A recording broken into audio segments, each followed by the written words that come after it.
From PlebLab in Austin, Texas, this is Stacker News Live. Hello, ladies and gentlemen. Welcome back to another exciting episode of Stacker News Live. My name is Car. I'm with Keyan. That's me. I'm Keyan.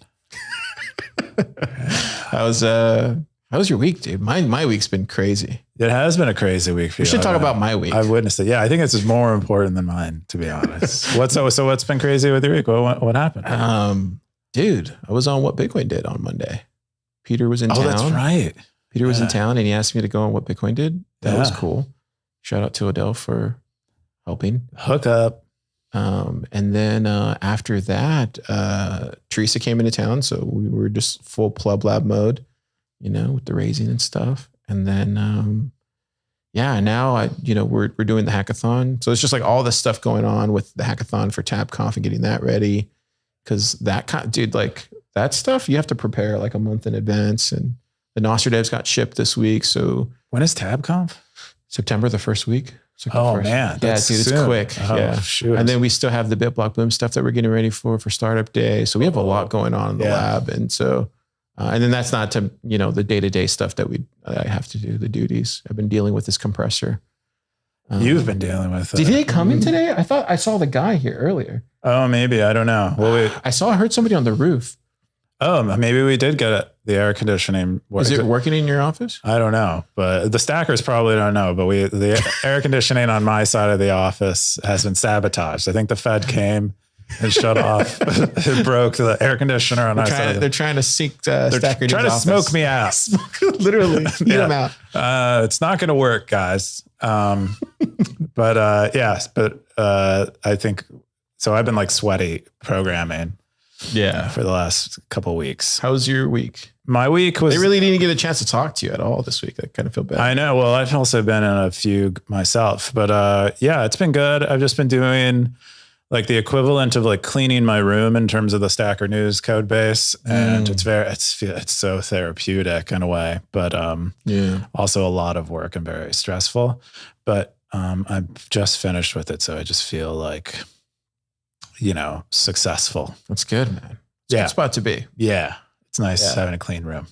All right. With that, we're going to get into the top 5 stories of the week here on Stacker News Live. If you don't know, this is your first time listening, Stacker News Live gets all the top 5 stories on Stacker News. Stacker.news, as you know, is the front page of Bitcoin. And we like to talk about all the stuff that stackers vote on.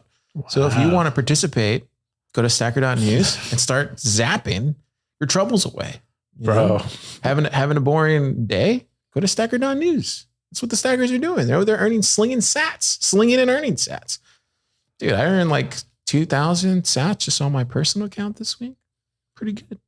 Not a bad day's work. It's not bad. Not bad. All right. With that, let's get into it. It's the first top story of the week is 5 economic terms you should know when learning about Bitcoin. This was a 16,000 sats, 17 comments. This is from Siggy47, July 17th, Bitcoin post. What was this? Yeah, this was awesome. So this is like a very high level. It's almost like, perhaps your economic introduction into Bitcoin might be a nice companion or a preface to something like the Bitcoin standard. It's mostly just summarizing terms, but I think it goes. That's what it kind of appears to do, but I think it goes a bit deeper and kind of explains the significance of the terms and then therefore introduces like some really important concepts. Overall, really good post. There were things that I learned about here. Siggy always brings a nice like historical perspective to things that I think it's hard to appreciate unless you hear it directly from someone who maybe experienced. Like one of the things he described, I believe in the seigniorage section, I don't know if I'm pronouncing that right, but is in his parents' pharmacy, he would be tasked at the end of every day pulling out the silver coins. So, at some point we transitioned away from actually using silver in our coins. And so, it wasn't the seigniorage, it was the Gresham's Law section, because he's driving out bad money. But they would try to get rid of the the coins that didn't have silver in them and keep the ones that did. That was like an example of it. Just there's a lot of things like that in this. I would highly recommend this if you have felt a little, I don't know, afraid to understand Bitcoin from a more technically more technical economic side rather than like a general like store of value type of side. Yeah, we got comments from Undisciplined here in the comments. The top one, he had 100 sats on this. He said, great write-up. Rent seeking is one of the less intuitive concepts in economics, partly due to the name not applying to most modern rental arrangements. It's also mistakenly taken as an inherently bad thing for society when it's quite context dependent. In a more technical sense, rent is the amount you're able, and then he goes into this whole margin. Yeah, this was an interesting part of the piece where he defines the more, I guess, accurate usage of the term rent seeking, because I, like him, took it at face value. Yeah, you hear that term all the time. Yeah, right? But it's not what it sounds like so much. It's more so what, it's more so the gross side of rent seeking, where someone is making money off of no effort or a very low effort compared to the reward they're reaping. And that's really what it means. Apparently it was originated or around the time of Adam Smith and the Invisible Hand, the author of the Invisible Hand. And yeah, Siggy, way to go on this one. This seems like a lot of the sectors liked it. Siggy's back. He wasn't. I don't think he wrote. Is this using the new pictures feature? Looks like it is, right? It could be. I mean, he was putting pictures in them before. The only difference now is that the pictures are it's a little less difficult to add them. That's about it. Stackers, if you're looking to get some sats, put some pictures in there. This is I think it's working for Siggy. The next top story is FrostSnap. This is an easy, personalized, secure Bitcoin multisig for everyone. This is from UTX Club. 18 comments, 5,283 sats. This is a July 20th Bitcoin post. What is this? What's FrostSnap? Yeah, well, they don't really go into too much detail, probably because they recognize their audience might not care about all the cryptographic details. But I've heard of Frost and known of Frost for a bit. I think there's been quite a bit of research surfacing within the Bitcoin community on Frost, but I don't actually know the details of how it works. They describe the benefits, and that's mostly what they want to do, because they're aiming to sell the product eventually, and so they want to let people know what the benefits are. But really, what I understand, the conveniences it provides you is that you can rebuild a multi-sig wallet without having to go on chain again. So you can add new signers, remove them without having to go on chain. So you remove some of the costs associated with making changes to a multi-sig wallet. And I think there are other ones too. Like the picture in the blog post that's at the top where they have those three devices. Yeah, I see that. Yeah, looks like the UX are even. They might. I don't know how interactive Frost is in terms of the setup, but it might be so interactive that it benefits from just plugging all the devices into each other, which is it looks like he has it right there, like USB-Cs, right? Yeah, and what is that, Keyan? What is this thing called? Is that a? I think it's a Raspberry. Oh, is that a zero? Zero. Yeah. Oh, interesting. It might be a zero, but it actually looks like they were doing their own soldering, so they might be well beyond. Wow. Yeah, kind of retail hardware at this point, but I don't know what's going. Like they didn't share many details. These things are usually quite hard to build. So, and this is, I think the original Frost paper they're citing, or the research they're citing, was from 2020. So even the research is kind of new. It looks like Nick's UTXO club. Looks like he's the one that. Interesting. Man, way to go, guys! This is really fascinating. Yeah, I think. I mean, it's any improvement we can make to multi-sig will be a huge win for self custody, because people are they're kind of terrified of it, and if like the more foolproof we can make it. Oh, it looks like he was on Stephen Levera, so definitely check that out, Stackers. Oh yeah, if you want to learn more, that's probably more about Frost. Yeah, I'll probably have to listen. Cool stuff. This is we got Kevin at the top comment. He had 325 sats for this comment. He says, doesn't this have the same downside as Shamir's secret sharing in that you need to bring all the keys together to construct a full, in quotations, Bitcoin key? Then you can sign the transaction using regular multi-sig. The keys are actually separate. UTX Club says, thankfully, no. Frost and other MPC Schnorr signing protocols create partial signatures, which are signed independently and then combined to form a final signature. So your keys can be as separate as you like. And then Kevin said, that's awesome. What's a partial signature? Is that what that is? It's just 3 independent signatures? Is that Yeah, that's kind of the way you can think of it. It's like I do, like we bring home groceries. I partially bring them inside, and the home that we share is as partners, you and I. And I partially bring them inside. You bring inside the other. You partially bring inside the rest of it, and so, but together. Or maybe I put up the groceries. Maybe together, yeah. That's maybe the other part. Yeah, but these are more bringing the groceries. I put up the groceries, and then who makes the groceries, or who makes the? Well, I don't know. I mean, who's the breadwinner? Car? Who's gonna be at home washing the children? It's not me. Cool. Check out the post, Stackers, Frost Snap, and if you want more, there's a pod on Steven Livera. Or Stefan Livera, I keep saying. Rock on, yeah. The next top story is Phoenix beta wallet migration. This is from Ezekiel. 13 comments, 3,367 sats. This is a July 18th Bitcoin post. Can I get a what is this? You can. This is a cool post.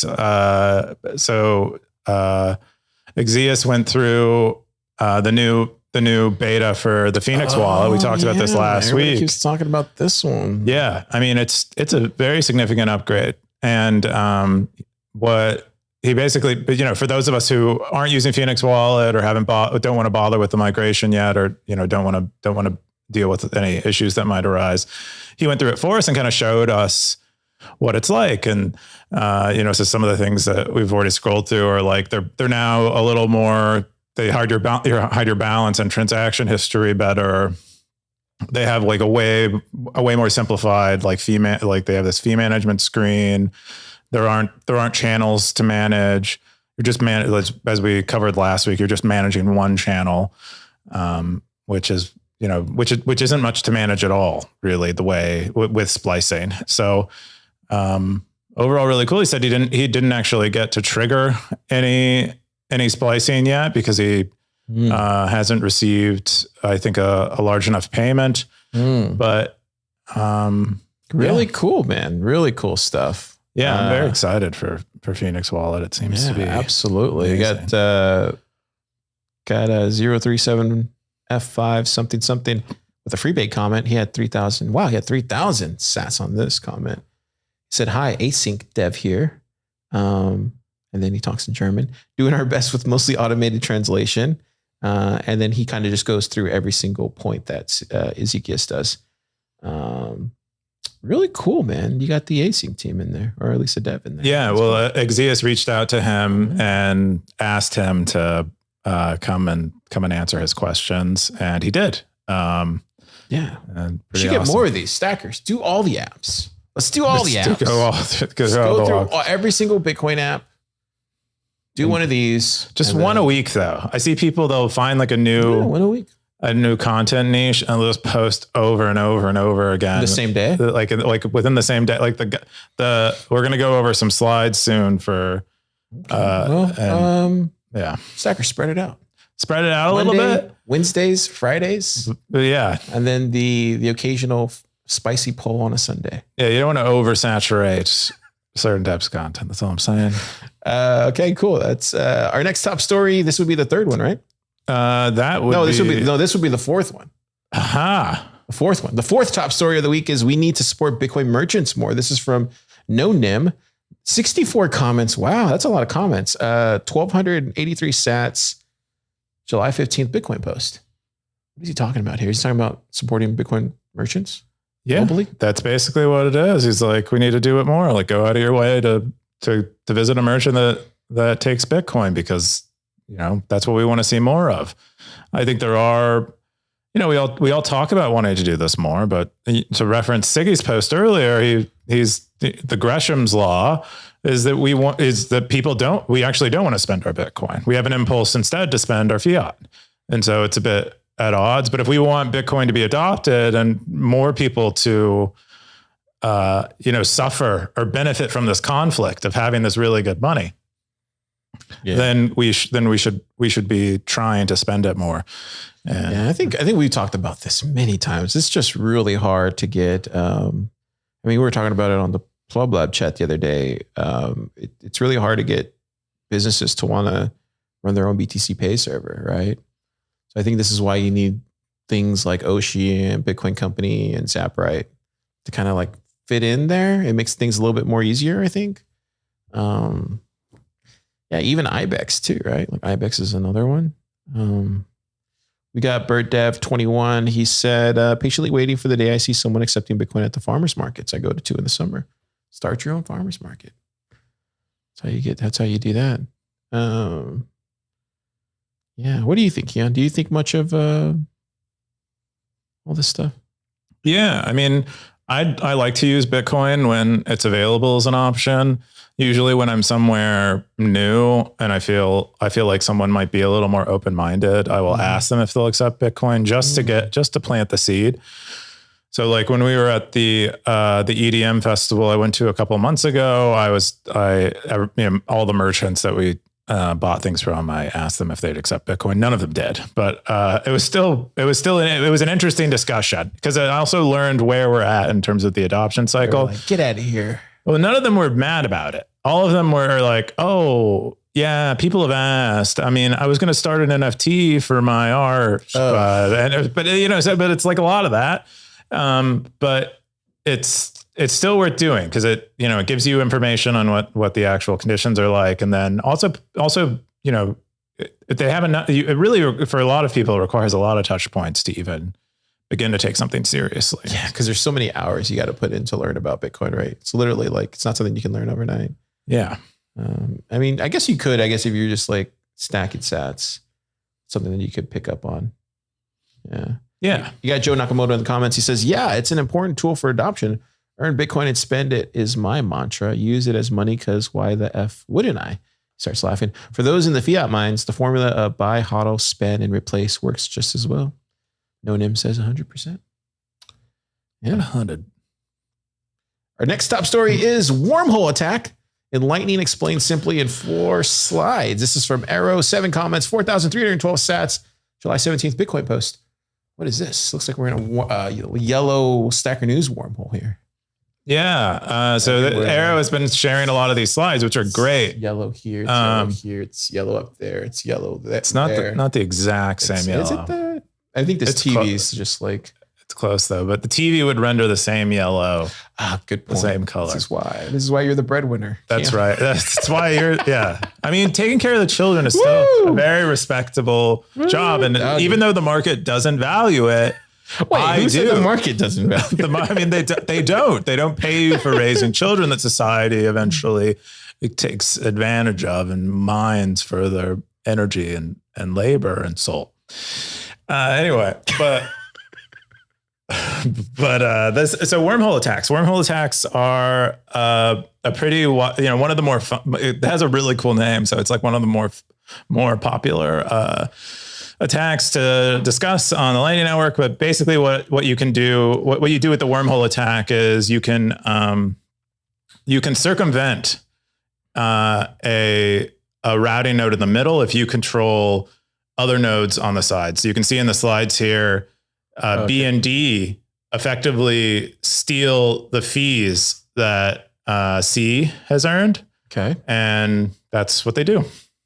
And then here, same thing. They're all the same, but I mean, that's basically what the slides go into more detail on this, like kind of how it works and how you mitigate it, or it alludes to how you might mitigate it with like an upgrade to what we eventually plan to do on the Lightning Network. But it's really just BND some BND are the same person or they're collaborating with each other to steal fees that C would have earned on a payment that they're all routing. It's actually not a very, as far as I know, not a very commonly exploited attack on the Lightning Network, because it requires knowing that, or it requires being on the same route, like having two nodes that are on the same route, which you can't control because the sender, in this case A, is choosing the route. And so, if it becomes known that this is happening, people could, you could avoid routing through B and D and completely mitigating. Incredible. So who's BTC Illustrated? I don't know, but Arrow has been reposting these, and they're doing a lot of them are great. I mean, some of them people have chimed in and said, "Oh, this is actually factually incorrect in certain ways." But yeah, I don't think post him on here because he's Arrow's getting all the stats. Yeah, I know. But if you go to Arrow's profile, he's been reposting a lot of them, like several a day. It kind of reminds you of the XK CD. Remember that? Yeah. You could have that for like Bitcoiners, right? Oh, someone should do an XK. I mean, it requires a certain person. The XK CD. But like a technical, but like one of these kind of where it's technical, but it requires like both. A funny. Like, imagine one on splicing. Like it's so much. That guy. No one has really replicated the note that guy hit, because he's both extremely technically talented and then also has a great sense of humor and there's somebody out there. Maybe it's a stacker listening right now. That way. There you go. That's really cool. Great job. Looks like all the stackers loved it. I think that's all the top 5 stories of the week. We're going to get into our own top stories of the week. I wanted to share this one just because everybody here worked really hard on it. I don't know if you saw the Nostr dev course, but we released that this week via PlebLab. And we used the Magic Web Store. We eat our own dog food here, Keyan. I don't know if you know that, but we used the Magic Web Store, so it's on Nostr and stuff. How many? Oh, well, maybe we don't want to discuss the numbers are still coming in. Numbers are still coming in. Still early. I think the number that surprised everybody in the lab was this video. Like it, I don't want to play the whole thing, but like it has like 65,000 views right now.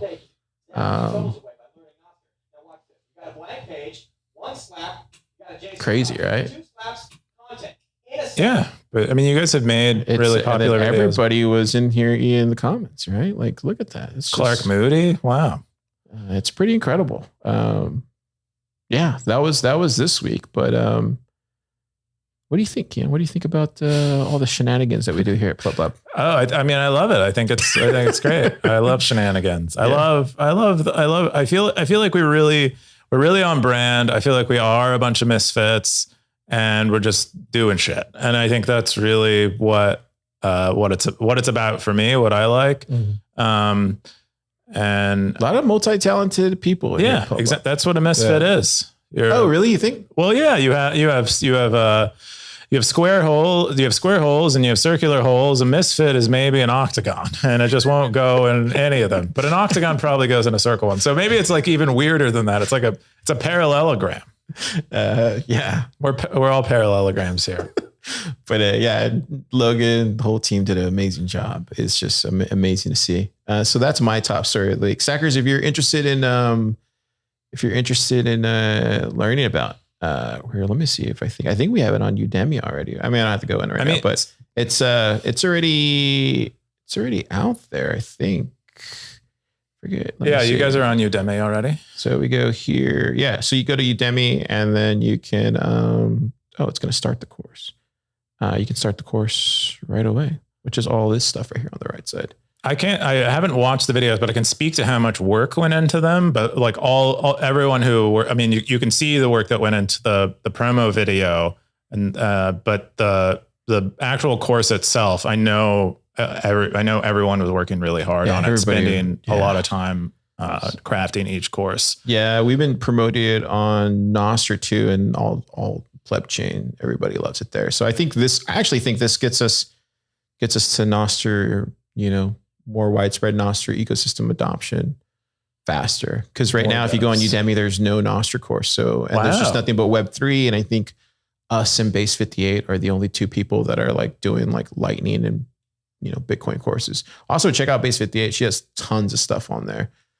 Really cool stuff. So this weekend, great time to learn. It's a bear market. Need a new job. Oh yeah, dude. You'll be ready. Get ready for the bull market. Yeah. Nothing. The sweetest sound to an employer's ears when you when the bull market starts coming is, oh, I don't need to. I already know all this stuff. I've been studying it for the last 6 months. Ooh, there you go. You heard it here first. That's right, guys. Next top story is Keyan's top story. What is this, Keyan? Oh, this is fun. So I've been listening to a lot of RFK Jr. Have podcasts. you really? Yeah. It's like a nice, he's actually quite fun to listen to. I don't know if you've listened to any of his a little bit. He talks a lot about, a lot about conspiracies. Like, Does he really? Things that involve his family that he's thought a lot about. And so it's really cool to hear him just be so honest about it. Or, say how he feels about it. Right. And he implicates the CIA in assassinating both his father and his uncle. Wow. And so like, really, that's what he. Yeah. Wow. And he makes really, I didn't know he was out there saying that stuff. I know he was doing the whole COVID thing, but I didn't know he was out there doing that too. Yeah. Wow. Yeah. There's he really gets into, there's a podcast he does with Bill Maher, which if you can skip through the parts where Bill Maher is talking, where he's stoned and talking, but he gets into detail about his father's assassination. And then there was another podcast he did with Mike Tyson where he gets even further. I feel like even further details. Mike Tyson has his own podcast now. Mike Tyson. Is it called Punch Out? It's called Hot Boxing. I was close. I was close. I think because it started out with him. Mike Tyson's Punch Out would have been an amazing podcast name. Gosh. Yeah. Really fun to listen to. He does repeat himself quite a bit. It's also, I've noticed he's kind of he's sliding a little bit towards maybe not being as brutally honest about his point of view that he started out with, because I think it's getting tempered. He's getting more professional and learning how to tone it down a little bit. Oh, which is kind of disappointing. So tell me, I don't follow politics. I'm too busy these days to even look at that kind of stuff. But like, what's going on that sphere? It sounds like you know more. Oh, I don't know anything about the sphere. Well, like, is he running? Is he president? I don't know. He's running as a Democratic candidate. And he has like really favorable polling. So he has like, isn't Joe Biden president? Isn't he running for office? Yes. Again? Yeah. So he's what's called an incumbent. Can you do that though? Can you run against Joe Biden? Because Joe Biden is up for re-election. Yeah, but can you run against him though? Is that possible? I thought you couldn't do that. Nope. It's very rare. I mean, will the DNC let him though? The DNC, it's up for debate whether the DNC has any official say, but obviously they have an unofficial say. Or we all believe they do, but it's legal, it's possible, and there have been credible attempts at doing it before. I think there was only one presidential election formerly where someone in the same party won the primary and beat an incumbent. Yeah, I don't know. I think these days I've come to realize, maybe we're going completely off topic here, but I've come to the realization that I can't spend my time thinking about and looking at and listening to people and things that aren't going to be relevant later. Is that weird or is that bad? I won't spend any mind share for my head on something like this because I know it won't amount to him becoming president or anything. Well, so I'd say you're wrong about thinking that he is insignificant. Okay, tell me why. Or this is insignificant and not relevant. Not so much him, but just like what he's trying to do and all that kind of stuff. Oh, I don't care about what I don't care. It's mostly the things he's saying and he's gaining political favor with it. That's relevant. What he's demonstrating is that being honest and, not towing the line on the things you believe will resonate with people. And, and he's taking very controversial takes. And I think popularizing ideas that are, were formerly fringe. And so like the quote unquote deep state stuff. So he sounds like a Bitcoiner. Yes. Okay. I mean, he claims to be one. I don't know. Like Super has a great he's like, how do we know RFK Jr. isn't using AI to inform his positions on Bitcoin? Wait, with like an earpiece or whatever? Like, yeah, exactly. He's not, no, not an earpiece, but like he's spending his nights with Chat GPT, and he's like, what would a Bitcoiner say? And so what's this post? Anyway, this post is about RFK Jr. He was giving a speech and talks about, trying to back the dollar with hard currency again. And really? Yes. Whoa. This came out of nowhere. Yeah. I mean, it's a very controversial take, like, to mainstream politicers. But he talks about starting it small, backing, includes Bitcoin in there, also reinforces the things he said at the Bitcoin conference with regard to, making it legal for anyone to run their own node, making it basically reinforcing the rights of Bitcoin holders. And yeah, and cite some former. I mean, because his generation, or he grew up during his uncle's presidency when we still had a gold-backed dollar, and it was something that was debated up until about a decade after when Nixon took us off the gold standard. But so that was always that was he was experiencing a gold standard and the debates that were taking place around that time. And back then it was not so fringy to defend the gold standard because we were actually you could see the benefits from it was tangible. So he says here, Kennedy told the crowd, at least this was at the Bitcoin conference, that he was first inspired by Bitcoin as critical freedom technology after learning about how it was used to circumvent financial restrictions during the Canadian trucker protests last year. Okay, so he sounds informed. None of these, this is what RFK said. None of these lawful and peaceful protesters had violated any law, but suddenly they found that they could not access their money, their bank accounts to pay their mortgages or feed their families, he recalled. When I witnessed this devastating use of government repression, I realized for the first time how free money is as important as free expression. Hey, this is what we do. This is what we do in Bitcoin. That's awesome. Yeah, I wouldn't. I mean, so just to be extra clear, I wouldn't put any faith in RFK Jr. Who knows how honest he'll be in practice? Like history has shown us, you can't believe any. Can't believe any of them. So I don't actually put faith in him winning, but I find the things he discusses really interesting. Yeah, it's provocative. I think the surprising thing for me is that he's kind of talking about the like the whole CIA killed my family thing. Like, wow, bro. Without sweating at all. It's not even sweating. It's like, dude, it's almost like it's two things for me, right? Yeah. Obviously there's that part, but where is he getting that from? So that's probably how he was raised growing up. So whoever his dad and mom were, his family, they all think that, because why would he be by himself talking like this out there? I mean, yeah, well, right? Because that's what they told him. That's crazy. Imagine growing up knowing that somebody, Well, he gets into that in those podcasts, like his evolution to believing these things, but a lot of it was like his family was, a lot of people in his family were held the point of view that it was the CIA, and he for some period of time just didn't even want to think about it because he was so young and was like traumatized by it.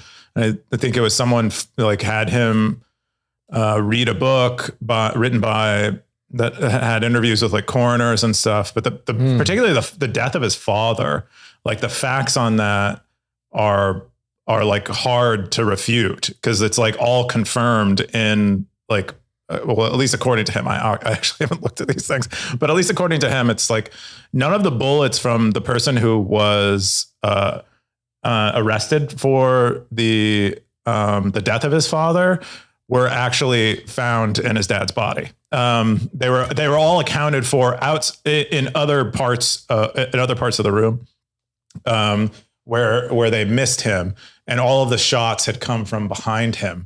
And so it's it's actually, scarily similar story. Did they ever release all the documents for all that stuff? Like, did they release it? Like, because I know they opened Like they did that with the UFO documents where they released it. Did they ever release the Kennedy documents? No, they've continued to freeze it. Oh, I didn't know that. Yeah, I think did. I think it was like a year or two ago. It was they were supposed to get released, and then they pushed it back. They pushed it back another 50 years or something. Oh, so you know something. To our grandchildren, there you go. You'll know the truth. No, I think we'll know the truth when the U.S. government. Hopefully, it's just not redacted. It's just like redacted.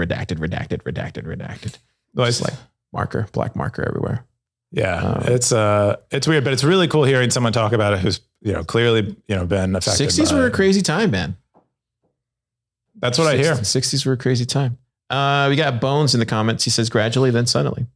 I agree. Yeah, I agree. If he starts talking like this, you never know who. Where do you think we'll get to? Do you think we'll get to a Bitcoin standard? Do you think that's a part of the Bitcoin standard plan?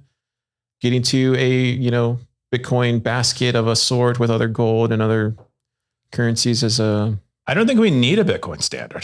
that's kind of, I think that's the benefit of Bitcoin is we don't. Oh, okay. So you're saying just remove the entire.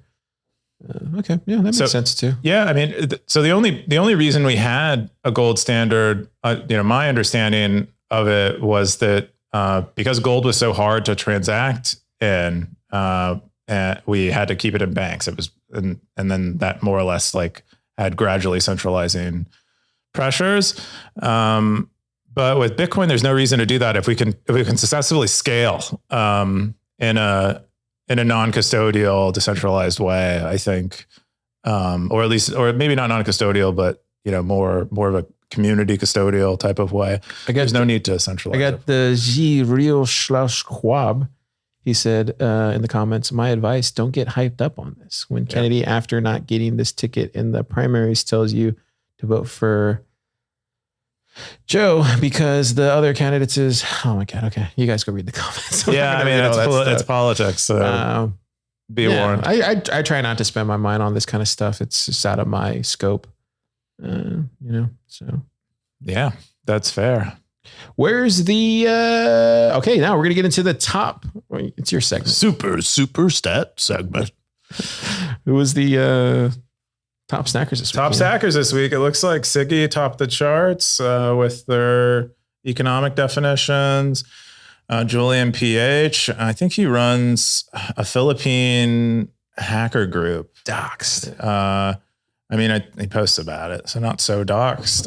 Exia stacked quite a bit. Kind of doxed. Arrow, 021E, Bird Eye. Everybody's getting doxed in this bear market. Lots of top stackers. Heineck also had a great post this week. And now we'll do the top spenders. Oh, spenders? We usually do the spenders. I don't see the spenders in. You go to stackers. Stackers, okay. And you go to buy, spend. Oh, cool. Spent. Satoshi Labs put up quite a few jumps. Ooh. They're behind Trezor. Who else we got? 03A. 03A, Exius, unit of account 2, Orthworm, who always posts his worm his snail to 100K. Lots of. I like how everybody's account, huh? You really care. Oh, this is the top day, by the way. This isn't top week. Oh, my bad. I spend way too much time on Stacker News. So Stacked, it was actually different. Or no, it's the same, roughly. No, it's different people. Oh, it's different people there? Yeah, it should be. So if you go... And then Spent. Spent is spenders. So you see the spent is you got Loomer. Okay, Loomer. See, yeah. So we got some different. Crispy, Chris Terry. What is Crispy? Who's Crispy?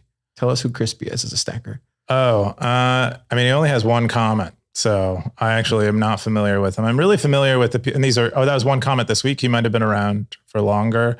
Who's Chris J. Terry? Do you know him? No. I think he has a Substack and he's been, wow. You have a lot of information in your head about these stackers. It's like all I do. You're like the amboss for your head. That's right. For people stacking sats. But it's all in your head though. It's not. Yeah, I'm not raising money on that. I don't think. Jeez. I don't know. I was just trying to say something. Sometimes you don't say anything. Oh, is that what people do? Jeez. Hey, just be like RFK. Say whatever you want off the top of your head. That's what you got to do. I mean, what's interesting is it doesn't sound like it's off the top of his head. Who, RFK? Yeah, because he's like a lawyer. So he like, he is a lawyer too, right? I feel like the Kennedys are mostly lawyers, aren't they? I mean, I have no idea. He's an environmental lawyer, and largely was an environmental lawyer. Yeah. And then saving the planet kind of stuff, or green. See, I'm talking out of my head. Saving the planet. I don't know anything. I wouldn't say it like that. It's more like if someone's polluting a river, or like a big corporation is polluting a river, he like sues them. Oh, wow. Like so it's like one of those kind of trial lawyers. Yeah, exactly. Like I forget what that, it's not, I don't know, so law. He'll come for you. Exactly. He's like, his job was challenging power. Wow. I mean, I don't know. I mean, he won't win, and he might be a liar, and he might turn into a liar if he isn't one. So get him on Stacker News. Let's see if we can do an AMA. I got a lot of questions we can ask him. I think he prefers the podcasts. He said him on Stacker News Live. So one thing is actually pretty smart. He's like the political winners that come out of nowhere that no one expects winning. They usually take advantage of a new technology. And he's like my uncle, he took advantage of the television for the first time. Donald Trump took advantage of Twitter for the first time. He's like, I think this election can be won with podcasts. And so, it's going right to the people. Yeah. Top Cowboys, we got Siggy 47. Still at the top, man. Zekias, Fourth Worm, Cube, GMD, Gray Ruby, and Mr. Blockchain Boog. I think that's all we got. Keyan, what are you doing this weekend? What am I doing this weekend? I think my landlord is going to come and visit. You got a new landlord. I haven't met them yet, so we're going to meet with them. Oh, we're getting we're going to get couples. We're taking a couples massage class. Ooh. Which is pretty. That sounds fun. Yeah, pretty. I mean, fun is, You like massages, though, don't you? Who doesn't like massage? Oh, everyone loves a massage. There's one over here off Lamar. It's like a really good one. It's like a really expensive one, too. It's South Lamar next to the Alamo Draft House. I like but it's like they do everything, though. They like, full body. Yeah, feet. You can go into a spa. Inner thigh. Yeah. Yeah. Yeah. It's inappropriate. Oh, whatever. But I like it. I like massages to hurt. Like I like to be in a little bit of pain. But yeah, that's most of what I have planned. It's cool, man. Yeah. How about you? What are you? I saw Oppenheimer last night. No way. Dude, it's too long. Stackers. Like 4 hours? If you're going to go see Oppenheimer this weekend, just beware how long it is. Did you go to IMAX? No, I would say there's a couple things I want to talk about real quick. Okay. Stackers are interested. I'm surprised no one has done a seat, Stackers. I'll probably do an Oppenheimer review. Who knows? The really cool part I liked about it was he was in the lab at Caltech. That was really cool seeing that. And then him interacting with Albert Einstein was really cool because it starts off the movie with something, then it ends with something. It's just like nice to see that go full circle. Really complicated, man. It almost seems like, I think it was just too long and it felt like it was rehashing the same things that it was rehashing in the beginning. And then the last, and this is hopefully I'm not giving anything away. The actor who played Oppenheimer, dude, like that's worth watching the movie for. Like, and then Matt Damon, surprisingly, he actually did a really good job. And I didn't even know that was Robert Downey Jr. in the movie. I was like, oh crap, that's him. Doesn't even look like him. I haven't even watched the trailer yet. It's good. I would say bring earplugs though. Nolan does another aggressive mix. Like I feel like he's just doing this intentionally now, maybe, or he's just trying to. It doesn't need to be that loud. Like, and I listen to music all day long, and I like loud things, but this doesn't make any sense. Why it needs to be this loud in the mix? Like it doesn't make any sense. I've noticed that too with a lot of things I watch now. It's not, the audio isn't very well normalized. And when it breaks to music, it's like, it feels like 50, jarring. Yeah. It's 50% louder. It's jarring. And it's like, why? I think this just had it in this movie. I would be like, oh, he's just doing it for specific reasons because, Oppenheimer is mostly in his head all the time, thinking things through. And you kind of get the visualization of that. And you kind of understand, okay, this is what he's thinking and stuff, but Nolan has done that in every single movie and it's just slowly gotten worse.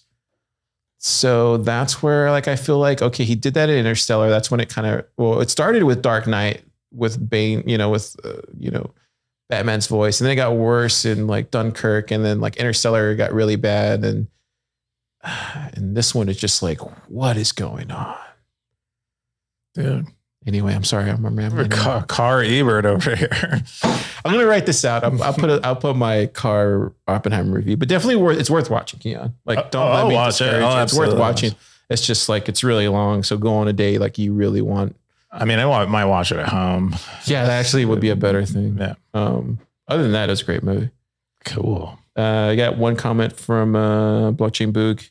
He said, Zap. That was on SNL 76, Meow, and Forever. Did you find your cat yet, or is it still? No, she's. Okay. I think she might be forever gone, type of gone. So it's kind of a. Well, if you need another cat, I do not. I think. Oh, going dog?